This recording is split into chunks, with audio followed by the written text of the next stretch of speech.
In the small town of Villisca, Iowa, there's a house that's been quiet for over a century. Not peaceful, just quiet. On the night of June 10, 1912, a terrible crime was committed. Under the cover of darkness, an axe took the lives of 8 people while they slept. The Moore family and 2 young guests were gone, and the town was left with a wound that never truly healed. The killer was never found, the motive never known. Villisca tried to move on, to lock the grief and horror away behind the walls of that house. But some places don't forget. The house remembered, and it waited. Fast forward many decades.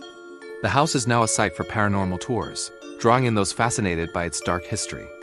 One night, a group gathered in an upstairs bedroom, the very room where some of the murders took place.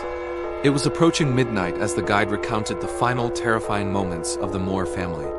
The clock striking, the first swing of the axe in the silent darkness. Among the visitors was a man, captivated and perhaps a little too drawn to the mystery. He stood slightly apart from the others, looking uneasy. He later told people he felt a pressing, unnatural coldness wrap around him, and heard a whisper that wasn't a voice but a feeling, a deep, ancient hatred. The group was focused on the guide's story, their own nerves on edge. As the guide's watch ticked over to the exact time the murders were believed to have begun, a sudden heavy silence fell over the room. It was thick, suffocating.